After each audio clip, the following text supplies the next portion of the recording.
નમસ્કાર દોસ્તો, સ્વાગત છે આપ સર્વનું તમારી પોતાની YouTube channel ocean coaching classes પર। મિત્રો, આજે આપણે ધોરણ 7ના જે સ્વ અધ્યયન પોથીનો ભાગ 4 છે તેમાં જે સામાજિક વિજ્ઞાન વિષયનો પાઠ નંબર 12 આપેલો છે વાતાવરણની સજીવો પર અસર, તેનું સંપૂર્ણ સોલ્યુશન જોવાના છે। મિત્રો, આપણી આ ચેનલ ઉપર ધોરણ 7ની આ જે સ્વાધ્યાય પોથી છે તેના ભાગ 4ની અંદર આપવામાં આવેલા દરેક વિષયના દરેક પાઠના સંપૂર્ણ સોલ્યુશનના વિડીયો અને પીડીએફ મુકાઈ ચૂક્યા છે, તો જરૂરથી તેનો અભ્યાસ કરી લેજો। લિંક તમને નીચે ડિસ્ક્રિપ્શન બોક્સની અંદર મળી જશે। મિત્રો, ગુજરાતની એકમાત્ર એવી યુટ્યુબ ચેનલ છે ઓશન કોચિંગ ક્લાસીસ કે જ્યાં તમને સ્વાધ્યાય પોથીના સોલ્યુશનના વિડીયો અને પીડીએફ એકદમ કલરફુલ ફોન્ટની અંદર છાપેલા અક્ષરોની અંદર મળી જશે। તો જરૂરથી આપણી આ જે ચેનલ છે, આપણો આ જે વિડીયો છે તેને લાઇક કરી દેજો, સરસ મજાની કોમેન્ટ આપી દેજો અને સબસ્ક્રાઇબ કરી દેજો, કારણ કે તમારી એક લાઇક અને તમારી એક કોમેન્ટથી અમને ખૂબ જ ઉત્સાહ મળે છે, પ્રેરણા મળે છે અને તમારા માટે આવા જ સોલ્યુશન માટેના નવા વિડીયો અમે તૈયાર કરીએ। તો ચાલો દોસ્તો, ફરી એક વખત લાઇક અને શેર અને સબસ્ક્રાઇબ ન કરી હોય તો કરી દેજો। હવે આપણે શરૂ કરવા જઈ રહ્યા છીએ ધોરણ 7 સામાજિક વિજ્ઞાન જે સ્વાધ્યાય પોથીના ભાગ 4ની અંદર પાઠ નંબર 12 આપણને આપેલો છે તેનું સોલ્યુશન। એમાં પ્રશ્ન નંબર 1, નીચે આપેલા દરેક પ્રશ્ન માટે આપેલા વિકલ્પોમાંથી યોગ્ય વિકલ્પ શોધીને લખો। પહેલો સવાલ, માનવ જીવન અને આબોહવા એકબીજા સાથે ગાઢ રીતે સંકળાયેલા છે। નીચેનામાંથી કયું વિધાન આબોહવાની માનવ જીવન ઉપર સીધી અસર દર્શાવે છે? તો જવાબ આવશે વિકલ્પ ડી, ઉપરના તમામ।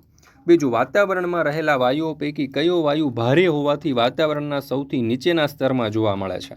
તો જવાબ આવશે વિકલ્પ સી, કાર્બન ડાયોક્સાઇડ। ત્યાર પછી ત્રીજું, ગુજરાતમાં ઉનાળામાં અસહ્ય ગરમી પડે છે, જેના માટે કઈ દિશાએથી વાતો પવન જવાબદાર છે? તો જવાબ આવશે વિકલ્પ બી, નૈઋત્ય કોણીય। ચોથું, વૃક્ષોની વૃદ્ધિનો આધાર નીચેનામાંથી શેના ઉપર રહેલ નથી? તો જવાબ આવશે વિકલ્પ ડી, હવાનું દબાણ। પાંચમું, ખટાશવાળા ફળોની વનસ્પતિ કયા પ્રકારના જંગલમાં જોવા મળે છે? તો જવાબ આવશે વિકલ્પ એ, ભૂમધ્ય સાગરના જંગલો।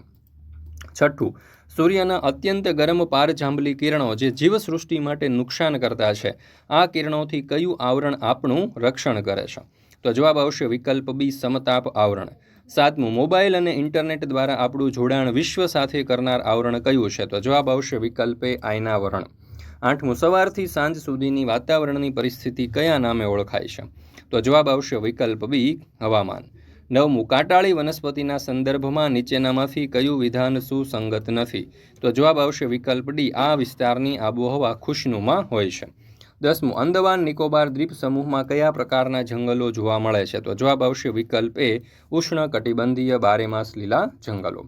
મિત્રો, ધોરણ 3થી 10ની જે સ્વાધ્યાય પોથીઓ છે તેના તમામ વિષયના કલરફુલ સોલ્યુશનની પીડીએફ હવે તમે વોટ્સઅપ પર પણ મંગાવી શકો છો। તો સ્વાધ્યાય પોથીના સોલ્યુશનની પીડીએફ મંગાવવા માટેનો નંબર છે 7046222254, અથવા તો આપણી એપ્લિકેશનનું નામ છે ઓશન કોચિંગ ક્લાસીસ। આ એપ્લિકેશન જરૂરથી ડાઉનલોડ કરી લેજો, કારણ કે અહીંયાથી પણ તમે આ સોલ્યુશનની પીડીએફ મેળવી શકો છો।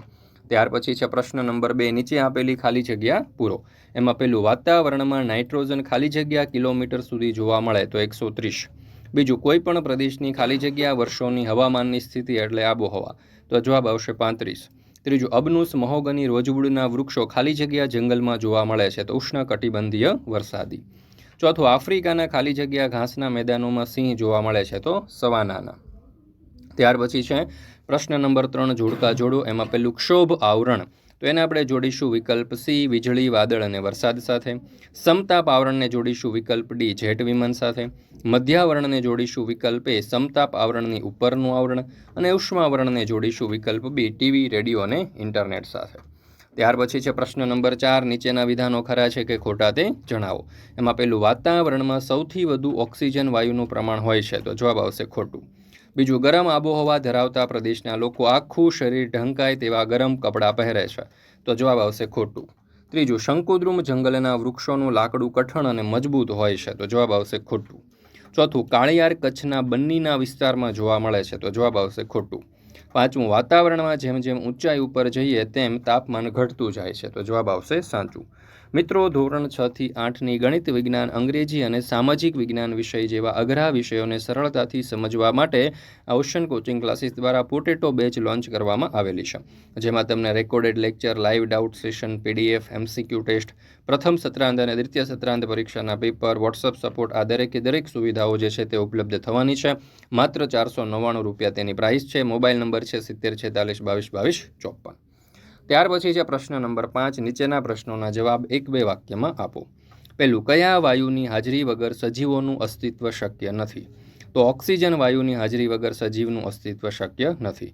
બીજું, તમારા જિલ્લામાં સૌથી વધુ વરસાદ કયા તાલુકામાં પડે છે? તો અમારા જિલ્લામાં સૌથી વધુ વરસાદ ધારી તાલુકામાં પડે છે. ત્રીજું, તમારી શાળાની સૌથી નજીક આવેલા હવાઈ મથકનું નામ જણાવો. તો અમરેલી.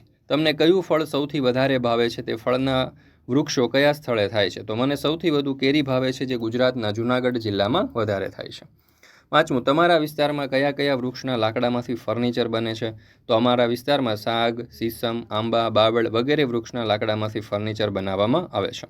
6, તમારા ઘરમાં કયા જાડા ધાન્ય પાકોનો ઉપયોગ ખોરાક તરીકે થાય છે? તો અમારા ઘરમાં જુવાર, બાજરી અને મકાઈ જેવા જાડા ધાન્ય પાકોનો ઉપયોગ ખોરાક તરીકે થાય છે. તમે મુલાકાત લીધેલ એક પ્રાણી સંગ્રહાલયનું નામ જણાવો. તો મેં જૂનાગઢમાં આવેલા સક્કરબાગ પ્રાણી સંગ્રહાલયની મુલાકાત લીધી છે. 8મું, ગુજરાતનું રાજ્ય પક્ષી કયું છે? તો સુરખાબ. 9મું, કાગળ અને દિવાસળી બનાવવા માટે કયા જંગલના વૃક્ષો ઉપયોગી છે? તો કાગળ અને દિવાસળી બનાવવા માટે સમશીતોષ્ણ બારેમાસ લીલા જંગલના વૃક્ષો ઉપયોગી છે. પ્રશ્ન નંબર 6. નીચે આપેલા પ્રશ્નોના મુદ્દાસર જવાબ લખો. એમાં પહેલો સવાલ, વન્ય પ્રાણીઓને લુપ્ત થતા અટકાવવાના પગલાઓ જણાવો. તો વન્ય પ્રાણીઓને લુપ્ત થતા અટકાવવા માટે વન્ય પ્રાણીઓના શિકાર ઉપર સંપૂર્ણ પ્રતિબંધ મૂકવો જોઈએ. ગેરકાયદેસર શિકાર કરનારાઓ સામે સખત કાયદાકીય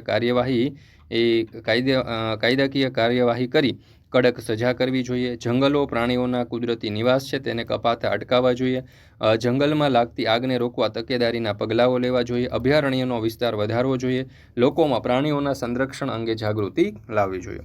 બીજું, આપણે કઈ કઈ પ્રવૃત્તિઓ વાતાવરણ માટે હાનિકારક છે? તો આપણે જે વાહનોનો ઉપયોગ કરીએ છીએ તેનો ધુમાડો વાતાવરણને પ્રદૂષિત કરે છે. ગટર અને ઉદ્યોગોના કેમિકલયુક્ત પાણીને નદી તળાવમાં છોડવાથી પાણીનું પ્રદૂષણ ફેલાય છે. ખેતીમાં રાસાયણિક ખાતરો અને જંતુનાશક દવાઓના વધુ પડતા વપરાશને લીધે જમીનનું પ્રદૂષણ ફેલાય છે. પ્લાસ્ટિકના વધારે પડતા ઉપયોગથી પ્રદૂષણમાં વધારો થાય છે અને વૃક્ષો કાપવાથી વાતાવરણને ઘણું નુકસાન થઈ રહ્યું છે. મિત્રો, ધોરણ 3 થી 12ની કોઈ પણ પ્રકારની PDF અથવા તો PPT તમારે જોઈતી હોય, જેમ કે સ્વઅધ્યયન પોથીના સોલ્યુશન છે, સમજૂતી છે, સ્વાધ્યાય છે, ગાલા સ્વાધ્યાય પોથી, પ્રોજેક્ટ પ્રવૃત્તિ, પ્રયોગ પોથી, ભૂગોળ પોથી, અંગ્રેજી ગ્રામર કે કોઈ પણ પ્રકારના સોલ્યુશનની PDF અહીંયાથી તમે મેળવી શકો છો. WhatsApp પર પણ PDF અને PPT મેળવવા માટે આજે જ સંપર્ક કરો 70 46 22 22 54 નંબર ઉપર, અથવા તો આપણી એપ્લિકેશનનું નામ છે ઓશન કોચિંગ ક્લાસીસ. આ એપ્લિકેશન ડાઉનલોડ કરી અહીંયાથી પણ તમે આ સોલ્યુશનની PDF મેળવી શકો છો. ત્યાર પછી છે પ્રશ્ન નંબર 7. નીચે આપેલ સૂચના મુજબની પ્રવૃત્તિઓ કરો. એમાં શિયાળો, ચોમાસું અને ઉનાળામાં આપણા પહેરવેશમાં થતા ફેરફારોની નોંધ લખો. તો શિયાળામાં વાતાવરણ ઠંડુ હોય છે, તેથી શરીરને હુંફાળું રાખવું જરૂરી છે. આથી ઊનની અને જાડા કપડાં પહેરીએ છીએ, જેમાં સ્વેટર, જેકેટ, શાલ, મફલર, ટોપીનો ઉપયોગ કરીએ છીએ. ઉનાળામાં સખત ગરમી અને તાપ હોય છે, જેના કારણે શરીરમાંથી પરસેવો વધુ નીકળે છે. આથી ગરમીથી બચવા માટે સુતરાઉ અને પાતળા કપડાનો ઉપયોગ કરવો જોઈએ. ઉનાળામાં સફેદ અને આછા રંગના કપડાં પહેરવા જોઈએ. તડકાથી બચવા માથે ટોપી, સ્કાર્ફ અને ચશ્માનો ઉપયોગ કરવો. ચોમાસામાં વરસાદ અને ભેજવાળું વાતાવરણ હોય છે, આથી આ ઋતુમાં વરસાદથી ભીંજાઈ જવાય તો જલ્દી સુકાઈ જાય તેવા સિન્થેટિક કાપડના કપડાં વધુ અનુકૂળ આવે છે. વરસાદમાં બહાર નીકળતી વખતે રેઇનકોટ કે છત્રીનો ઉપયોગ કરવામાં આવે છે. ત્યાર પછી બીજું, તમારા વિસ્તારમાં થતા સ્થાનિક વૃક્ષોની પર્ણપોથી તૈયાર કરો. તો અહીંયા તમે જોઈ શકો છો કે આપણે પર્ણપોથી તૈયાર કરેલી છે. તો મિત્રો, અહીંયા આપણે આ ધોરણ 7ના સામાજિક વિજ્ઞાન વિષયનો જે સ્વાધ્યાય પોથીનો ભાગ 4 છે તેનો આ પાઠ આપણે અહીંયા પૂર્ણ કરીએ છીએ. ફરી મળીશું મિત્રો આપણે ધોરણ 7ના સ્વાધ્યાય પોથીના ભાગ 4ના સામાજિક વિજ્ઞાન વિષયના એક નવા પાઠના સચોટ અને સંપૂર્ણ સોલ્યુશન સાથે. મિત્રો, આ વિડીયો તમને પસંદ આવ્યો હોય તો લાઇક કરવાનું, તમારા મિત્રો સાથે શેર કરવાનું અને સરસ મજાની કોમેન્ટ આપી આપણી આ ચેનલને લાઇક અને સબસ્ક્રાઇબ કરવાનું ભૂલશો નહીં.